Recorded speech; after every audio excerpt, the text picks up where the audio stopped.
Elle s'appelle Maïmouna. Et moi, je l'appelle Matoroman comme chez les Bambara parce qu'elle porte le nom de ma maman.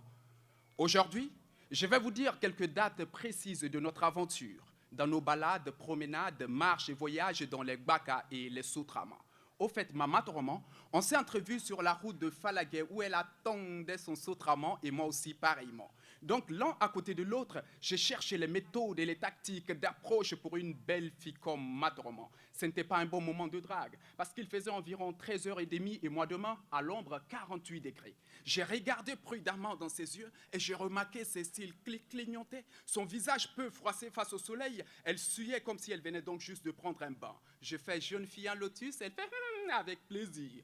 Elle me l'a arraché, mais gentiment, avec un sourire de secours et un grand merci. On ne s'est pas quitté des yeux. On a troqué les noms, les mots, les numéros, comme dans les séries télévisées. Quelques minutes plus tard, on s'est fait embarquer dans un Sotraman. J'étais en costard. À côté de moi, ma Matoroman, ma star. Bien que dans les Gbaka et les Sotraman, il n'y a pas ces questions de place ou de classe. 19 places, alors qu'à l'intérieur, nous n'étions plus de 40.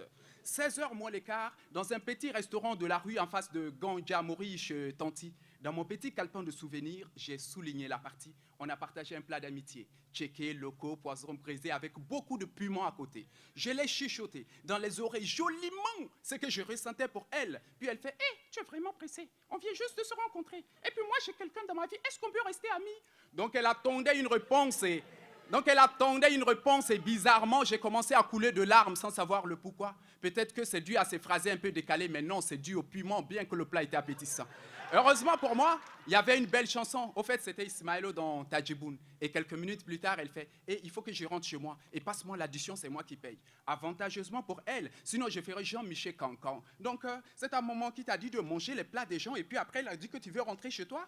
Eh bien, comme ce n'était pas le cas, je l'ai accompagnée tout bonnement chez elle et je suis rentré chez moi. Je me suis accroché à mon lit et malheureusement, insomnie. Donc, j'ai commencé à penser à elle, à sa beauté, ses qualités, son honnêteté, toutes les déclinaisons qui m'ont poussé à l'aimer. Donc finalement, j'ai passé une mauvaise nuit. Et le lendemain matin, j'étais comme un gourou fâché. Tu me regardes, ça m'énerve, on se regarde, je m'énerve. Et positivement, au crépuscule, elle m'a envoyé un texto. Passe me chercher, aujourd'hui c'est jusqu'au bout. Alors un conseil pour vous les jeunes garçons ou du ici présents. Si jamais une jeune fille vous invite, cherchez à savoir si c'est jusqu'au bout. Parce que si c'est le contraire, c'est le genre le lendemain matin, toc, toc, toc, monsieur, c'est la police. Vous êtes accusé de détournement de mineurs. Merci.